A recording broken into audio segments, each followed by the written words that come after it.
Xalqlarının ən qədim dövrlərdən günümüzə qədər keçdiyi böyük bir fəlsəfi düşüncə, mədəni düşüncə payı da vardır. Düzdür, biz tarixə baxdıqda görürük ki, türkləri daha çox bir güc kimi görüblər, savaşçı kimi görüblər. Mən əsla buna qatılmamışam. Türklər bir əlində qılınc, bir əlində qələm olmuşdu. Yəni, həm bir yandan dövlətlər yaratmışıq, bir yandan da yazmışıq, yaratmışıq qələmimizlə də. Əslində, dövlət yaratmağın özü də tarixdə ən çox dövlət yaradan türk xalqlardır, türk millətidir. Bu anlamda dövlət yaratmaq da təfəkkür istəyir, düşüncə istəyir. Ancaq son əsrlərdə təsvirlər olsun ki, gücümüzü də qaybetdik, eyni zamanda qələm də əlimizdə deyildir, mən belə düşünürəm. Düzdür, əlimizdə qələm var, ancaq bu qələmi biz artıq İngilis, Fransız, Rus, Çin, Alman və başqaları necə istəyir deyə biz o anlamda yazırıq. Və çox təəssüf olsun ki, bu anlamda da bizim türk fəlsəfi düşüncə tariximizdə yetərincə ortaya qoya bilmədik. Ancaq hər halda biz görürük ki, tarixə baxdıqda da görürük ki, türk fəlsəfə tarixi, türk düşüncə tarixi hər halda Qorqud Atadan, yəni yaxud da ki, İskit türkləri var, ya da Midiya türkləri var, Hun türkləri var. Yəni, bir çoxlarının adlarını çəkə bilərik. Tarixdə düzdür, bəzilərinin adları artıq tarixdə qalmamışdır. Ancaq hər halda adları qalanlar da kifayət qədərdir. Mən deyərdim, məsəl üçün, Oğuznamələr də bir türk fəlsəfəsinin bir nümunəsidir. Mən qədim dövrü deyirəm, məsələn, ən azı miladdan öncəki dönəmdə böyük bir hər halda bir fəlsəfi düşüncə tariximiz olmuşdur. Mən sizə deyim, adətən türk fəlsəfi düşüncə tarixini Farabi ilə başlayırlar. Məhəmməd Farabi əlbəttə böyük bir insandır. Onu Şərqin Aristotel də hesab edirlər, ikinci müəllimi hesab edirlər. Ancaq mən türk fəlsəfəsini, türk düşüncə tarixini Məhəmməd Farabi Ət-Türki ilə başlanmasını doğru hesab etmirəm. Əlbəttə, yenə deyirəm, onun böyük bir bizim üçün fəlsəfi, mədəni irsi vardır. Onu bilirik ki, bu Məhəmməd Farabi 10-11-ci əsrlərdə yazılıb yaratmışdır. Amma ondan əvvəl? Bəzən deyirlər Yusif Balasaqunlu, doğrudur. Yusif Balasaqunlu daha çox siyasi fəlsəfəsi üzərində, Qutadqu bilik xoşbəxtliyə aparan elm anlamında belə, yəni kitabın adını yazırlar. Əslində Qutadqu bilik sözü elə əsl türkçədir. Çünki Qutadqu qut verilmiş bilik deməkdir. Onu biraz, yəni sanki Azərbaycan türkçəsinə yoğunlaşdırıram deyəndə ərəb digər sözlər gəlir və məncə doğru alınmır. Yusif Balasaqunlu da bizim üçün çox önəmlidir. Mahmud Şaşqarlımız da önəmlidir. Bunlar da bildiyimiz kimi əsasən 10-cu, 11-ci əsrlərdir. Demək istədiyimiz odur ki, o zaman yəni belə çıxır ki, biz ancaq İslamı qəbul edən türklər, İslamdan sonra bizdə də fəlsəfi təfəkkür yaranmışdı, yata bir şeylər olmuşdu. Belə demək mümkünsə, mən bunu qəbul etmirəm.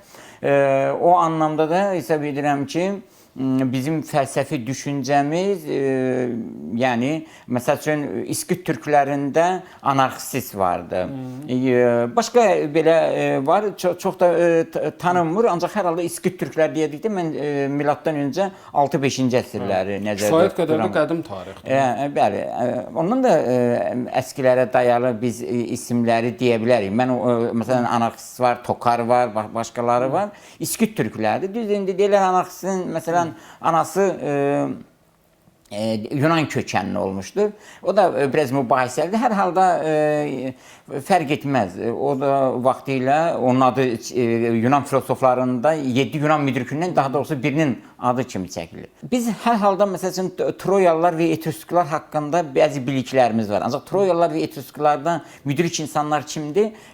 Bu biraz dəqiqləşməmişdir. Troyalılar bilirsiniz ki, biraz da qədimdir. Yəni, ən azı miladdan öncə 2-ci minilliyin sonu 1-ci minilliyin əvvəllərindən gedir. O zaten Yunan Troya müharibələri də miladdan öncə 1-ci minilliyin əvvəllərindən gedir. Etrusklar da bəllidir. Etrusklar indiki bildiyimiz kimi Yunanlardan sonra deyirlər türk xalqlarından bir qismi indiki Roma ərazisinə, Cənubi İtaliyaya köç etmişdi.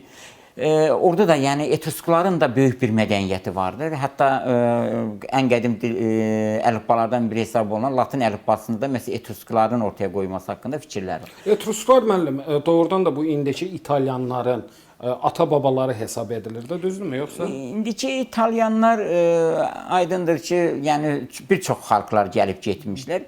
Latinlər haqqında adətən Latinlər bitmiş, sıradan çıxmış bir xalq kimi hesab olunur.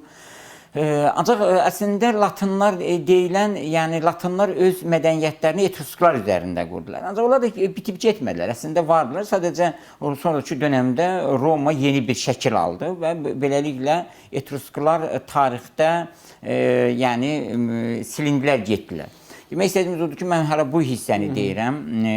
Biz deyək ki, midlər haqqında da, məsəl üçün fəlsəfə dedikdə biz bilirik ki, medlər ya da midya biz deyirik. Medlərdə, midyalarda 6 tayfa vardı. Bunlardan birisi fəlsəfə, müdriklük anlamında, düzdür, müdrikül anlamında bəhs edə bilərik biz bunları. Ancaq düzdür, bu necə oldusa, Avropalılar onu, maqları sehirbaz və cadükər kimi qələmə verirlər və çox təəssüf olsun ki, indi də magiya sözü, maq dedikdə magiya sözü bəli deyilir. Aslında maqlar niyə sehirbaz adlandırılırdılar? Çünki müdrik insan öncə görən insandır. Öncə görürsənsə, deməli, öncə görmək qabiliyyəti təbii ki, yəni fərqlilik daşıyır.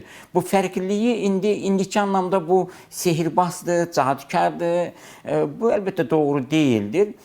Mən eləcə də məsələn indi şaman adlandırılanlar əslində şaman sözünə də baxdıqda qədim türklərdə məsəl üçün şaman sözü yox idi. Şaman sözünü mən hesab edirəm ki, mənim kimi düşünənlər də var, əks düşünənlər də. Sonralar bunu Radlovlar, Bartoltlar və başqaları uydurdular. Yəni dedilər ki, güya türklərin qədim inanclarından biri şaman olur. O şaman deyildi məncə. O qamlıqdır. Zaten Qorqud Atanın masallarında deyək ki, yaxud da fəlsəfi düşüncələrində, indi biz masal deyirik, mənim üçün o masallar, məsələlər, nağıl deyil əslində, orada da fəlsəfi düşüncə var. Orada məsəl üçün Bayandır xanda Qamoğlu qam hesab olunur. Qam, kamdır, yəni bu da kamdır.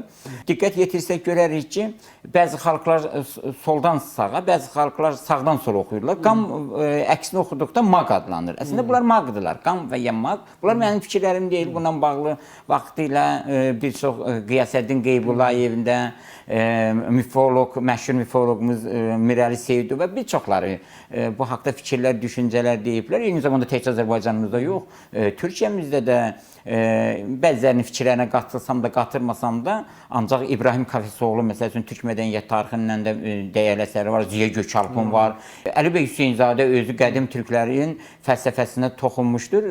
Türklər kimdir və kimlərdən ibarətdir məşhur əsərində o qədim türklərin də fəlsəfəsinə toxunur. Orada da düzdür. Əli bəy Hüseynzadə də Полетим в Стамбул, полетим в Москву.